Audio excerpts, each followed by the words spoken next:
quando estamos tomados pela desilusão. O que acontece? E há momentos na nossa vida que aprendemos a lidar com a desilusão como uma falsa ilusão. Ok? Por exemplo, uma desilusão amorosa. Então, refugiamos numa ilusão amorosa.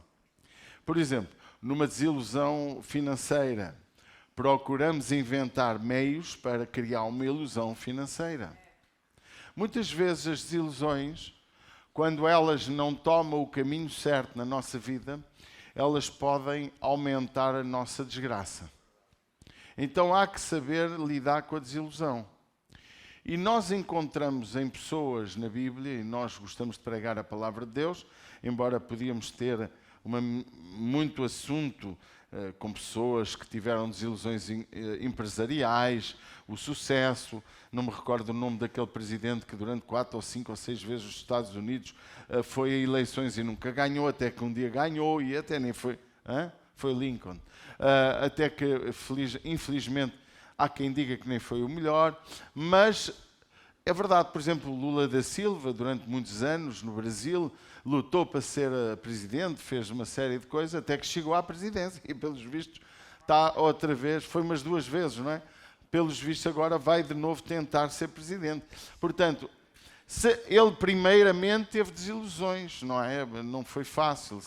Os presidentes, os objetivos da nossa vida, um casamento frustrado, o amor, olhámos para aquele marido, para aquela pessoa e achávamos que ela era de uma forma e saiu-nos de outra.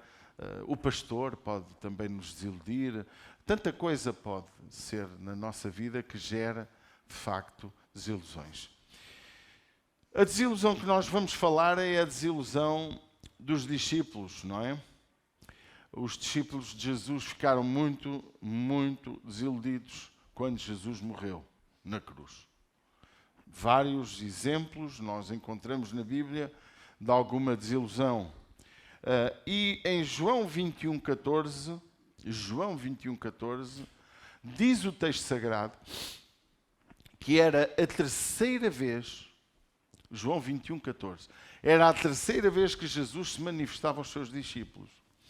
E o que para mim, este contexto, mostra que Jesus, depois de ressuscitar dos mortos, os discípulos ainda continuavam desiludidos.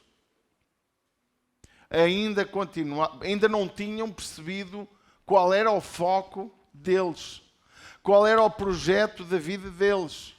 Porque repara, quando nós olhamos para o texto, e alguns textos até, nós vemos que a desilusão é manifestada de muitas formas e tem diversas pessoas. Por exemplo, um dos aspectos interessantes em João 20, 27, que nos mostra que parece que eles deixaram de acreditar naquilo que aprenderam. Jesus tinha dito tanta coisa, e Tomé, em João 20, 27, Jesus mostra, porque Tomé disse: eu não vou crer que ele ressuscitou se eu não vir os buracos dos pregos nas mãos. Ou seja, a desilusão leva-nos a perder a visão daquilo que nos foi ensinado. Leva-nos a perder a visão daquilo que Jesus falou. Eu penso que muitos de nós, Deus já falou de formas muito diversas na nossa vida. Mas esta desilusão de Tomé, de ver Jesus ter morrido, os discípulos ter falado que ele ressuscitou, e ele diz: não acredito.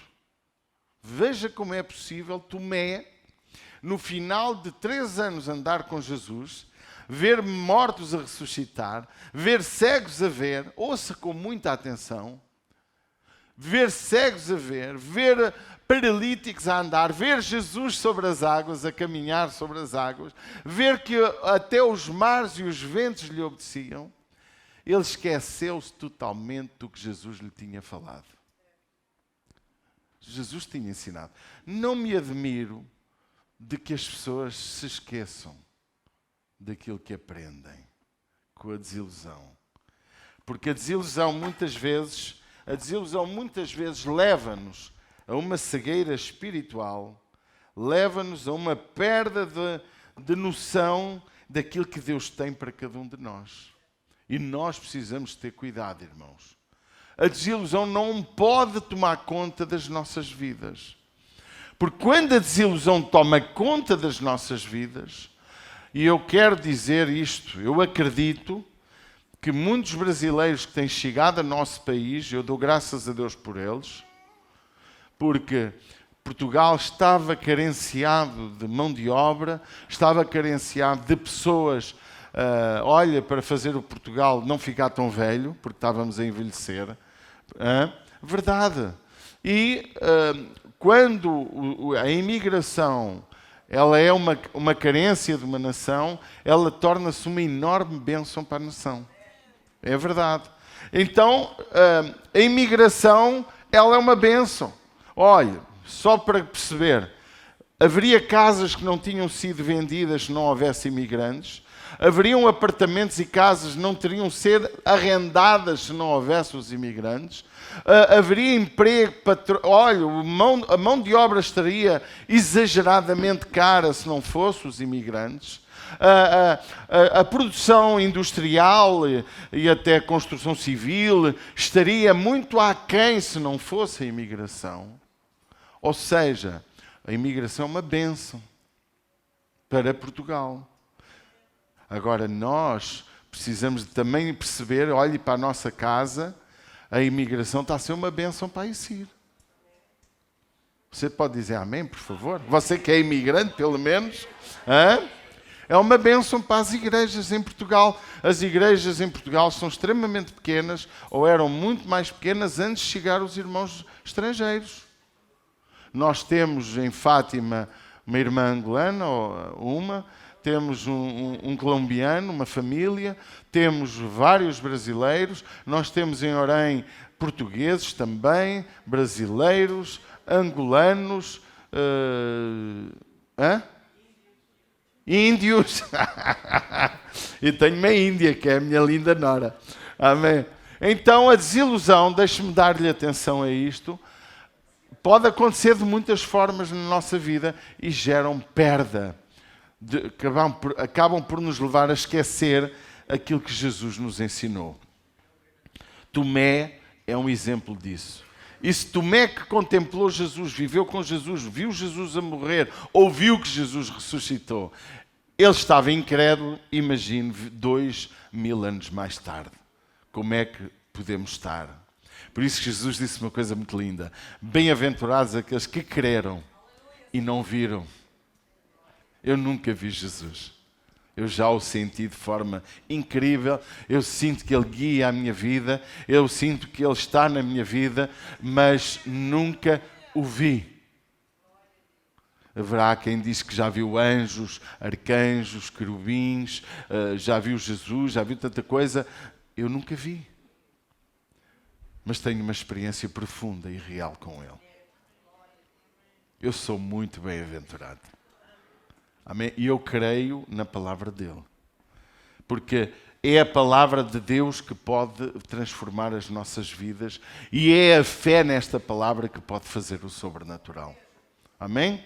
Então, o primeiro ponto é, sem dúvida, a desilusão pode levar-nos a perder, a acreditar daquilo que Jesus falou. O segundo aspecto é desistirmos do propósito de Deus. A base do nosso ensino é, sem dúvida, o Evangelho de João, capítulo 21. Se quiser abrir, mantenha-se comigo com esse texto aberto. Desistindo do propósito de Deus. E eu quero repetir várias vezes o mesmo.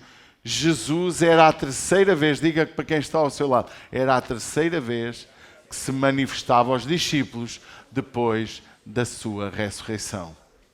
Não havia razão para isso. Em João 24, 21, ou melhor, Lucas 24, 21, ele diz que parece que havia um desespero dos discípulos. Estes eram os do caminho de Emaús. Os discípulos que iam no caminho de Emaús, eles vinham tão desanimados. A Bíblia diz, e nós esperávamos, dizem eles, os dois do caminho de Emaús, e nós esperávamos que fosse ele o que remisse Israel, mas agora sobre tudo isso, e já é o terceiro dia que estas coisas aconteceram. Eu esperava que Jesus fosse outra pessoa. Eu não esperava o Jesus crucificado. Não esperava o Jesus que seria considerado maldito porque a sua morte era na maldição da cruz. Eu não esperava isso de Jesus. E muitas vezes, meus irmãos, nós não esperamos que aconteça certas coisas à nossa vida. E a nossa desilusão passa a ser com Jesus. Outras vezes é com o vizinho, é com o irmão, é com o pastor, é com este, é com a mulher. A gente gosta sempre de criar culpados na vida dos outros, que os outros são sempre culpados dos nossos erros. Aqui no caminho de Emaús, eles acharam que o culpado era sem dúvida Jesus. De tal forma que eles se afastaram de Jerusalém. E a ordem era: esperai em Jerusalém. Então nós temos de ter algum cuidado com as desilusões, sejam elas quais forem. Pode ser uma desilusão financeira, pode ser uma desilusão amorosa, pode ser uma desilusão a muitos níveis. E nós temos que duplicar a nossa vigia para que as desilusões não nos roubem do propósito. Também terceiro aspecto, deixamos de rever as Escrituras. Porquê? Porque muitas vezes nós ouvimos as Escrituras, a primeira vez é de acreditar, agora é rever. Mas Jesus falou certas coisas sobre a sua morte e ressurreição. Eu gosto muito daquele texto de Atos em que os crentes de Bereia foram mais nobres do que os outros, porque eles conferiram se aquilo que foi pregado era conforme estava escrito. E você, na ICIR, deve conferir. Amém? O pastor aqui deseja que você confira se aquilo que é ensinado é certo, está escrito, é princípio de Deus, é a verdade de Deus. Amém? Nós não iremos ter uma igreja que agrade toda a gente, mas podemos ter uma igreja que prega a palavra de Deus. E tu, como líder de célula, de grupo de conexão, como chamamos agora, tu, como alguém que vem à igreja e que gostas de influenciar outros, nunca te esqueças que tens que motivar os teus amigos a amar a casa onde eles vêm, a igreja onde eles cultuam juntos. Porquê? Porque, meus irmãos, nunca iremos ter uma igreja que agrada a todos. E quero lhe dizer uma coisa muito gira. Todas as igrejas que existem no mundo, em que tem pessoas certas e erradas, também não agradam totalmente a Jesus. Porque tu não agradas totalmente a Jesus. Tu não és aquilo que Jesus quer que tu sejas. Tu não vives como Jesus quer que vivas. Tu não fazes o que Jesus quer que faças. Tu não obedeces como Jesus quer que obedeças. Mas há uma coisa bonita de Jesus. Ele não desiste de ti. Tal como tu não deves desistir da tua casa, da tua comunidade, da tua família, de viver conforme o princípio de Deus, Deus também não vai desistir de ti, só porque tu não és aquilo que Ele quer que tu sejas. Às vezes nós esquecemos verdades muito pequenas que fazem transformar a nossa mente. Por isso que Romanos 12 diz para transformarmos a nossa mente. Ela precisa de ser renovada. Amém? E naturalmente que nós como igreja, muitas vezes nós não entendemos o propósito. E aqui o texto mostra em Lucas 24 que ele desistiu do propósito. E podemos ver isso, irmãos. Até Pedro estava a desistir do propósito de Deus para a sua vida. Veja que estes dois homens a quem Jesus se apresentou e se manifestou ainda não tinham visto Jesus ressurreto. E eles estavam a caminho de uma distância de boa de Jerusalém. Quando eles perceberam que era Jesus, eles voltaram para trás. Eles voltaram para Jerusalém. Porque era em Jerusalém que estava a bênção. Era em Jerusalém que ia ser derramado o Espírito Santo. Era em Jerusalém que Jesus disse: esperai. Amém? E às vezes nós não queremos esperar e nos precipitamos e fugimos do propósito de Deus.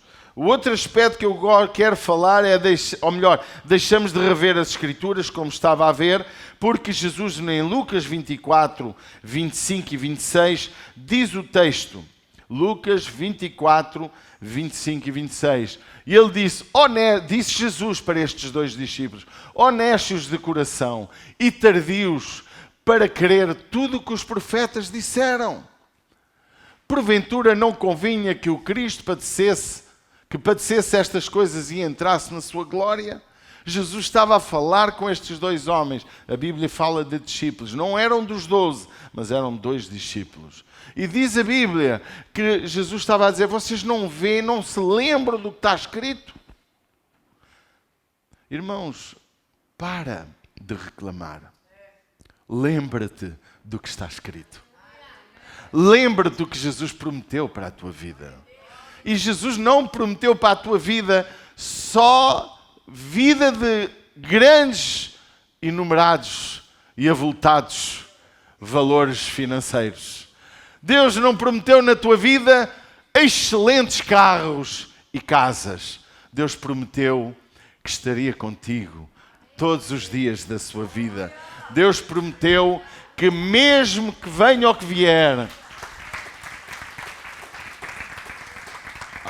mesmo que venha o que vier, Ele pode dar a resposta. Queridos, que nós possamos aprender nesta manhã, ou recordar nesta manhã, que não podemos esquecer aquilo que está escrito. No mundo tereis aflições. Amém? No mundo teremos, é uma promessa. Também prometeu: se a mim me rejeitaram, também vos rejeitarão. Mas se a mim me aceitaram, também vos aceitarão. Jesus ensinou que por causa deles, muitos terão fome e sede de justiça. Que por causa de Jesus, muitos serão perseguidos. Por causa de Jesus, pode acontecer imensas coisas negativas. Ou seja, por eu segui-lo, posso ter contratempos. Por eu segui-lo, eu vou ter vitória em todo o tempo. Mas os contratempos não são inibidos de lutas, ou melhor, de vitórias. Os contratempos ou as adversidades, elas são simplesmente o caminho para vermos como Deus é grande. Amém? As adversidades na nossa vida, elas são de bênção muitas vezes, porque nos fazem crescer em Deus. Amém? O quarto aspecto que eu quero falar quando entramos em desilusões é voltando ao antes de seguir Jesus. Acontece que muitas vezes voltamos àquilo que antes éramos ou fazíamos. E eu vejo isso em João 21. No versículo de número 3, Pedro disse assim: e disse-lhe Simão Pedro: vou pescar. E disseram-lhe eles: também nós vamos contigo. Foram e subiram logo para o barco, e naquela noite nada apanharam. Todos conhecemos a história. João 21. Ou seja, Pedro, mais uma vez, mostra que se esqueceu do propósito que Deus tinha para a sua vida. Jesus tinha dito que ele seria uma bênção na igreja, que ele poderia ser o pontapé de saída para o início da igreja. Pedro esqueceu o propósito e, como pescador, estava a voltar a querer ser pescador. E Jesus tinha-lhe dito que não serias mais pescador de peixe, mas pescador de homens. Pedro esqueceu o seu propósito, esqueceu o que é que Jesus tinha dito e voltou ao antigamente. Eu quero dizer que há muita gente que tem voltado ao antigamente. Há muita gente que perdeu o foco em Deus. Há muita gente que caminha com Deus um período da sua vida. Quando vem uma adversidade que não esperava, essa pessoa volta àquilo que realmente era o seu passado. Cuidado. A Bíblia até diz uma coisa feia e um bocado nojenta. O cão volta a comer o seu vómito. Não queiramos voltar àquilo que era antigamente. Fazendo lembrar o povo do Egito que, de uma forma contínua, por tudo e por nada, queriam voltar para o Egito, onde eram escravos, até com saudades e desejo de levar porrada, das mulheres serem violadas, dos filhos varões terem sido mortos e mandados para os crocodilos os comerem no rio Nilo. De uma forma triste, o povo se esquecia do que Deus fez. Como mandou as 10 pragas, que nada mais foram que a identificação da glória de Deus. A revelação de que Ele era maior que qualquer Deus e de qualquer poder do Egito. Quando Deus abriu o mar vermelho, eles puderam passar em pés sem qualquer água. Diz a Bíblia que eles andaram pelo deserto, a roupa não envelheceu. E mais incrível, dá a entender que os sapatos cresceram no pé da criança. Mais incrível ainda. Quando eles clamaram por carne, Deus deu carne. Quando eles clamaram por água, Deus deu água. Mas sempre queriam voltar atrás. E nós, igreja, no século XXI, temos menos razões para voltar atrás do que eles. Porque hoje conhecemos a sua história. Hoje temos o cânon sagrado completo. Temos a palavra de Deus para nos instruir em tudo. O Danilo, na sexta-feira, ministrou a palavra. Ele disse o verso de uma forma, não é? Ensina ao menino no caminho. Eu nunca me também... Parabéns, Danilo. Eu não tenho arrogância teológica. Eu tenho o desejo de aprender todos os dias. E ele realmente ensina ao menino no caminho, não é o caminho. Porque no caminho significa tu estás com ele no caminho. Amém? E a Bíblia vai mais longe, porque ele quando chegar a velho, não se esquecerá dele. Mas Pedro tinha se esquecido o que Jesus tinha dito. Pior, Jesus já se tinha manifestado. E ele continuou a perder o foco. Meus amados, aqueles que são apologistas de que a igreja precisa de mais power, que a igreja precisa de milagres, que a igreja... Tudo isso faz falta, mas não é isso que firma as pessoas. Porque ninguém mais do que os discípulos viram milagres incríveis, sabedoria profunda. A maior sabedoria do mundo estava em Cristo. A segunda maior estava em Salomão. Amém? Está aqui, disse Jesus, alguém que é maior que os profetas. E vocês não creem em mim. Queridos, não te admires, porque nem todos creem, nem todos querem o mesmo que tu, nem todos têm o mesmo propósito que tu. Mas não permitas de maneira nenhuma que as desilusões que vêm à tua vida destruam e te levem do lugar onde tu saíste. Não permitas voltar ao álcool se eras alcoólico, voltar ao tabaco se tinhas vício, voltar à prostituição, à pornografia, se era esse o teu problema, voltar àquilo que realmente sabes que Deus abomina. Não permitas que as desilusões façam isso. Eu creio que muitos poderão ter vindo para Portugal numa perspectiva absolutamente errada. Com uma ideia completamente errada. Muitos vieram com a ideia de pagar as dívidas, outros de comprar uma casa e ficar e voltar. Nada disso está errado. Mas há uma coisa que está errada, é passares a viver só para o trabalho. Se eras um homem abençoado lá, se lá tu servias, serve aqui também. Tu ganha portugueses para Jesus. Ganha, se tu tens a mesma língua, que és simpático, que tens uma capacidade de atrair pessoas à tua vida, traze-as a Jesus. Vamos ganhar Portugal para Cristo. Nós portugueses conquistamos a nação do Brasil. Não a descobrimos que ela já estava descoberta, já lá estava gente a viver. Mas pronto. Agora é hora de nós conquistarmos a nossa nação portuguesa para Jesus. Amém? Que Deus possa usar cada um de nós nessa atitude. O quinto aspecto que eu queria alertar-vos nesta manhã é que as desilusões levam-nos a deixar de reconhecer quem é Jesus. E isso aconteceu neste acontecimento. No versículo de número 4 a 6 diz que, e sendo já amanhã, lá no capítulo 21, e sendo já manhã, Jesus se apresentou na praia, mas os discípulos não conheceram que era Jesus. Olha, continuo. Disse-lhes, pois, Jesus: filhos, não ouviram a sua voz, também não reconheceram a sua voz. Tendo alguma coisa de comer? E responderam: não. E eles lhe disseram: então lancem a rede. E Jesus disse: lançai a rede para o lado direito do barco e achareis o que comer, porque eles estavam sem comida. A crise financeira leva-nos a fazer disparates muito grandes. Esquecemos do propósito, esquecemos do objetivo de Deus, esquecemos da palavra de Deus. A crise financeira, eles não tinham nada que comer. Por isso que eles também foram à pesca, porque acharam que não havia mais esperança para eles. Diz que eles apanharam uma multidão de peixes. Queridos, o que é que tu és capaz de fazer quando há crise na tua vida? Até onde estás pronto a ir? Matar, roubar, enganar, fazer mal, dividir, destruir, separar-te? Cuidado com aquilo que os nossos corações sentem. Amém?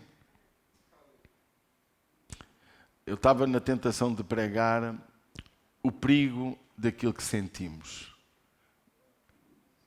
Pode ser que pregue à tarde. Ainda não sei o que é que vou pregar à tarde. O que sentimos é perigoso. Você não acha? O que sentimos leva-nos a perder o foco. É quase um similar, sabe, que eu ando a procurar tentar completar a mensagem daqui com à tarde para que a igreja cresça no mesmo espírito e no mesmo ensino.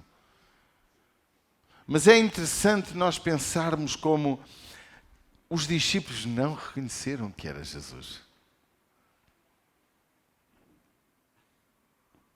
Como é que é possível? Oh Fred, como é possível tu não me reconheceres a ver-me ao longe, que sendo tu com boa visão, se fosse eu, se calhar. Como é possível alguém não reconhecer alguém que teve 3 anos a dormir juntos e a comer juntos, a ouvir a sua voz? Tal como no caminho de Emaús não ouviram, não reconheceram. Só reconheceram Jesus quando ele partiu o pão. Que fala de intimidade, fala de comunhão. Irmãos, há que reconhecer Jesus na nossa vida. Há que reconhecer Jesus nos nossos passos. Eu quero dizer-te uma coisa, irmãos. Eu preciso de que vejam em mim Cristo. As nossas palavras falam muito pouco. As nossas obras falam muito mais. A nossa atitude de vida nesta terra, a nossa postura com o próximo, a nossa postura uns com os outros, pode fazer coisas grandiosas. Se o Espírito Santo nos convencer como ser cristãos nesta terra, eu creio que o maior avivamento de Portugal nascerá aqui. Mas depende de nós. Nem depende da vontade de Deus.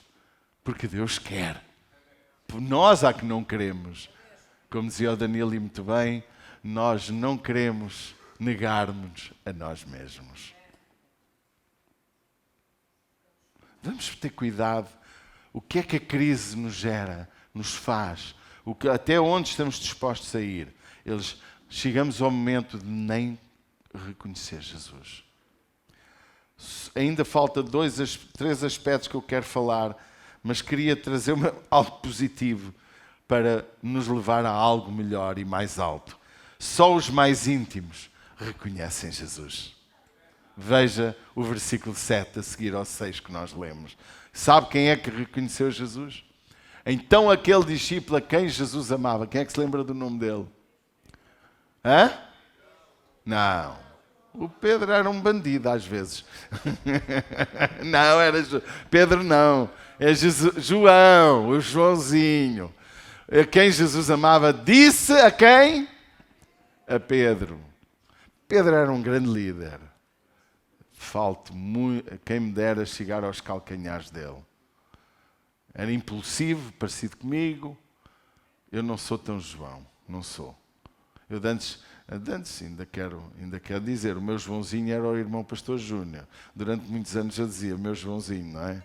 Por causa da sua forma carinhosa de lidar. E nós precisamos na igreja 12 discípulos. Cada um com a sua característica. O João, o Pedro. Se for só João, também descamba. Precisamos do Pedro bruto, mas honesto, sério, apaixonado, corajoso. Amém? Porque Jesus usa as nossas personalidades. O Tiago é um perigo também, mas pronto, também precisamos, etc. Mas foi os 3 que Jesus subiu ao monte com eles. Mas João era o mais íntimo. João até ouvia o coração de Jesus a bater. Ele inclinava o seu ouvido, a sua cabeça sobre o colo de Jesus. Diz que João, quando foi chamado por Jesus, seria um adolescente. 3 anos depois, não deixou de ser um jovenzinho. Era puro, era inocente. Ele bebia de Jesus tudo. Ele acreditava em Jesus. E quando ele olhou e viu e disse a Pedro, é o Senhor. E quando Simão Pedro ouviu que era o Senhor, cingiu-se com a túnica, porque estava nu. Este nu, irmãos, não era de pirilau à mostra. Seria com o tronco à vista, seria de forma... Porque isso não era cultural. Às vezes a gente pensa que era nu, completamente despido. Não era, mas era de forma indecente para se apresentar a Jesus. Entende o que eu estou a falar? Então ele mandou-se e diz a Bíblia que cingiu-se com a túnica, porque estava nu, e lançou-se ao mar para correr a Jesus. Pedro. Agora, o Joãozinho foi quem reconheceu Jesus de longe. Foi quem reconheceu Jesus pela voz. E eu quero dizer nesta manhã, não há crise nem há adversidade que nos possa roubar Jesus da nossa vida. Muito menos de ouvir a sua voz. Muito menos de reconhecer que é Ele que nos fala. Eu quero trazer esta manhã uma mensagem que pode irritar alguns. E eu espero que não. Espero que nos leve a entender. Nós temos que ter cuidado, porque nós precisamos diferenciar o que é a voz de Deus à nossa vida e o que é a nossa própria voz, ou os nossos sentimentos. Nós temos que entender quando é Deus que nos está a falar e ter cuidado quando dizemos, eis que o Senhor me disse, ou eis que o Senhor te diz. Temos de ter muito cuidado, irmãos. Eu pareço um antipentecostal, mas eu sou muito pentecostal. O que eu já não sou é aquele pentecostal a que vale tudo e tudo vale. Não, nós temos que respeitar o que Deus nos fala. E eu quero dizer, só os íntimos há que reconhecem Jesus no meio da crise. Só os íntimos há que ouvem a voz de Deus no meio da crise. Querido, leva no teu coração, Deus fala-me. Eu hoje vinha falando com a minha esposa, porque eu saí de casa e disse assim, porque eu ontem cheguei muito cansado, muito mal. Cheguei a casa, tomei banho, nem comi e deitei-me. Devia ser umas 7 da noite e estava cheio de dores no corpo, não sei o quê, mesmo muito aflito. E eu cheguei e tal e disse, vou descansar e tal, liguei um bocadinho a televisão, mas adormeci rápido e depois acordei à meia-noite, depois voltei a adormecer, etc. E eu, quando me levantei de manhã, ainda não tinha a palavra para hoje. E raramente eu não recebo, pelo menos, a orientação do Espírito Santo. E cheguei um bocadinho mais cedo, como eu gosto, e sentei-me ali e o Espírito Santo, eu creio que o Espírito Santo disse, vai por este caminho. Não é? E pronto, e como eu sou uma pessoa habituada, fiz o meu esboço e trouxe aquilo que eu creio que o Espírito Santo plantou. Porque, meus irmãos, eu podia dar palavras eloquentes, com um contacto histórico fantástico, e sei fazer isso e muito bem. Já estudei bastante, sou uma pessoa formada. Podia trazer palavras muito caras de eloquência, mas não traria o que o Espírito Santo queria. A mensagem tem que ser simples para que todos entendam. Amém? Se estivermos a falar com académicos, poderemos usar uma linguagem mais erudita. Mas estamos a falar com o povo. O povo, se ouvir uma mensagem simples, ele entende. Mas há uma coisa que nós não conseguimos fazer. É falar por Deus, no sentido de que aquilo que o Espírito Santo fala ao teu coração, é Ele que fala. Ele pode me usar para falar ao teu coração, para transmitir mensagem dele. Mas, amado, vamos ser íntimos de Jesus. Hoje, por acaso não tenho aqui, até tenho pena, se alguém me conseguir trazer uma vitamina, abra já no dia de hoje, o pastor Hugo diz uma coisa interessantíssima, que eu estive a ler o texto, e ele diz uma coisa interessantíssima que eu quero vos ler, porque às vezes vocês não dão valor a este pequeno livro. Traz aí, traz. E as pessoas às vezes não dão valor. E aqui uma mensagem tão simples, tão pequena. E ele diz assim, o pastor Hugo, no dia 31 de julho, ele diz: a Bíblia, como alguém disse, agir sem orar é orgulho, orar sem agir é hipocrisia. Porque o homem sem Deus nada pode, e Deus sem o homem nada quer. Sem uma das partes é como tentar remar só com o remo. Não se vai a lado nenhum, mas navega-se em círculos. A Bíblia instrui e aconselha-te, antes de tudo, que se ore. Orar deve ser antes de tudo, mas não a única coisa. Portanto, orar não a única coisa. À medida que oras, entendes e és capacitado para lutar da melhor forma. Não lutes sem orar, nem ores sem lutar. José e Moisés precisam funcionar juntos. Quando há oração e ação, há bênção. Incrível, não é? Como é que a gente despreza uma palavra tão linda que nós vamos tendo todos os dias? Ou seja, a intimidade com Deus leva-nos a uma vida de oração, mas a uma vida de ação. Não basta orar, há que agir. Não basta dizer, Deus, ajuda-me a fazer isto, há que fazer isso quando pedimos ajuda. Não basta, meus irmãos, saber a verdade, há que viver a verdade. Não basta saber que há um caminho, que temos que nos negar a nós próprios. Ai, pastor, eu tenho este vício, mas eu não consigo largar. Não serás liberto enquanto não largares. E esse trabalho é teu. Sabe porque é que muito viciado não larga o vício?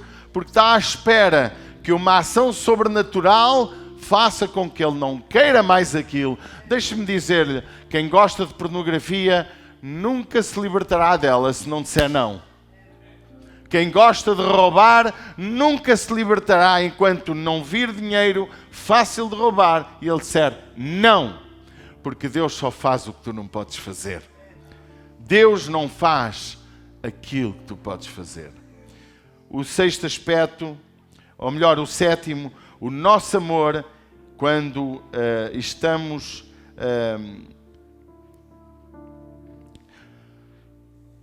ou melhor, o sétimo é: vivemos preocupados com o que os outros fazem e não preocupados com o que devemos fazer.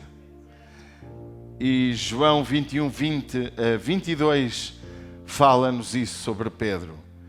Entre tudo o que está escrito diz assim: e Pedro, voltando-se, viu que o seguia aquele discípulo a quem Jesus amava. Quem era? João. E que na ceia se recostava também sobre o seu peito, e que dissera: Senhor, quem é o que te há de trair?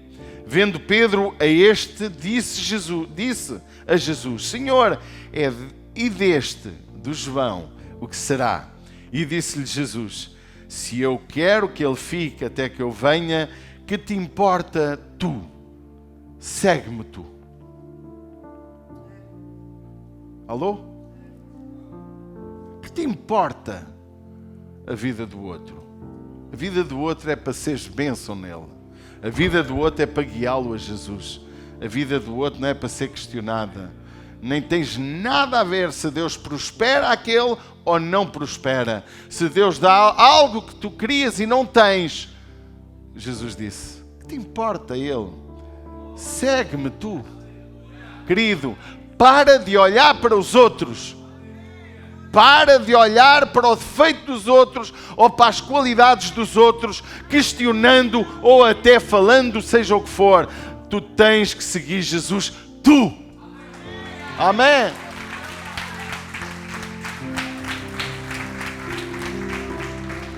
Pedro não pediu perdão a Jesus porque tinha levado os discípulos, porque a Bíblia disse que todos foram com ele para pescar. Pedro não se preocupou em dizer: Jesus, desculpa-me, porque eu estava a recuar, eu estava a voltar ao sítio do início, eu estava a perder a minha fé, eu esqueci-me do que tu me ensinaste, eu perdi o foco. Ele não se preocupou com isso. Pedro estava preocupado com Jesus, com João. Sabe porquê? Porque João era o mais íntimo de Jesus. E às vezes ganhamos ciúmes. Às vezes achamos, porquê que? Aquele é o privilegiado do pastor Paulo, como que se a gente tivesse muita importância, ou como que se isso fosse importante. Preocupa-te contigo, meu amado. Entrega o teu caminho ao Senhor. Confia nele e Ele tudo fará. Não te rales com a vida dos outros, com o defeito dos outros, ou com as qualidades dos outros, porque João não era defeitos, era qualidades. João, claro que tinha defeitos, mas João, não encontras na vida de João um apontamento negativo. Mas ele também os tinha. Queridos, vamos pôr os nossos olhos em Cristo, o nosso foco em Cristo. Por fim e por último, nosso amor quando vem o desespero, quando vem a adversidade, o nosso amor é questionado por Jesus. Porque nós amamos, nós somos generosos, nós somos muita bênção quando tudo está bem. Danilo, é fácil. Imagina, tens 1 milhão de euros. É fácil ajudar alguém. Imagina, tens 1 euro. Como ajudar? Não é? É fácil. Irmãos, e nós amar, dizer que amamos no momento em que as pessoas são generosas connosco, é fácil. Amar quem é bênção na minha vida, Vítor, é fácil. É fácil amar o Vítor e a sua amada esposa. É fácil amar todos vós, porque eu sinto que vocês são uns amores. Agora, quem diz mal de mim, quem me fala mal, quem me faz mal, quem me prejudica, aí como é que ficou, meu amor? É verdade ou não é? E Jesus perguntou 3 vezes a Pedro, Pedro, tu amas-me mais do que estes? E todo o teólogo diz que é os peixes, não é os irmãos, não é os discípulos. Toda a gente concorda, porque era tanto peixe que produzia muito dinheiro, podia vender e ganhar muito dinheiro, mas pelo que sabemos o peixe ficou lá. E Pedro diz, sim Senhor, eu te amo. Mas tu me amas, Pedro, mas tu estavas a questionar o meu amor. Tu estavas a perder o teu foco. Tu estavas a perder a fé. Tu já não tinhas esperança nem rumo. Quando eu te ensinei durante 3 anos o que fazer, que importava que o Filho do Homem morresse e ressuscitasse, e que vocês seriam aqueles que dariam início à nova era, a era da igreja, a era da graça. E tu perdeste o foco, Pedro. Se tu me amas, apacenta os meus cordeiros, que é os novos na fé. Não és tu já és um bicho grande, já és uma ovelha. Ama os meus cordeirinhos, porquê? Porque eles precisam de carinho e amor. Não é porrada em cima. É como um filho não pode ser criado à pancada, para não criar revolta. Precisa de ver primeiro o exemplo nos pais. Eu pedia para pôr mais baixo, sempre peço. Obrigado. Precisamos, irmãos, de amar. Amar. Cuidando dos novos na igreja, os cordeiros, até os carneiros que a gente aparece na igreja, temos que amar. Até carneiros. E sabe, carneiro dá amarrada. Ovelha não marra. Ovelha não marra. Mas carneiro... E Jesus 3 vezes lhe perguntou. E aí ele percebeu, cuida. Irmãos, Pedro é simplesmente o exemplo daquilo que nós temos que fazer todos os dias. Amar a igreja, amar os irmãos, amar e cuidar. Amém? Vamos ser esta igreja? Não permitiremos, eu acredito, irmãos, ouça, que eu sei que eu não sou profeta da desgraça e quando estivemos na pandemia quase não falava sobre isso. Mas pode vir a maior crise por aí. Toda a gente diz que vai haver uma crise incrível. O que é que vai acontecer com a igreja? Eu acredito que vamos provar ao mundo que somos igreja. Haja o que houver. Enquanto houver 1 quilo de arroz, se for preciso, junta-se todos e vamos comer 1 quilo de arroz. Mas vamos ser igreja. Não vamos ser gosmas, oportunistas, porque se eu descubro que alguém não trabalha porque não quer trabalhar, não merece comer. Porque a Bíblia diz, quem não trabalhar, olha para mim, rapazão, quem não trabalhar, sabes o resto? Não coma. Amém? Vamos ser igreja que ama, vamos ser igreja que protege, que cuida. Vamos ser igreja porque, irmãos, foi 3 vezes que Jesus se manifestou e os discípulos perderam o foco. Eu quero te dizer, se houvesse mais manifestação na igreja, não significava que a igreja fosse mais forte. Há que entender o que Deus tem para cada um de nós. Há que viver, amém? Há que ser íntimo de Jesus, porque se formos íntimos de Jesus, vamos reconhecer a sua voz e vamos ver tudo o que Ele quer que nós queiramos. Vamos ver tudo o que Ele quer para que nós possamos fazer. Vamos ficar de pé, irmãos. Oh Deus, te louvamos, Senhor. No lugar onde Tu estás, Tu sabes se esta mensagem tem a ver com o presente ou talvez com a injeção de prevenção para o futuro. Mas nesta hora onde Tu estás, Tu possas dizer, Pai, vamos orar, irmãos. Fecha os teus olhinhos e diz, Pai, eu quero amar-te com todo o meu coração, viver conforme a Tua vontade. Pai, ajuda-me para que nada que venha à minha vida possa destruir o Teu propósito para mim. Em nome de Jesus. Continua a adorar Jesus, faz a tua oração, levanta os teus braços, exalta o Rei, busca Deus com toda a tua alma.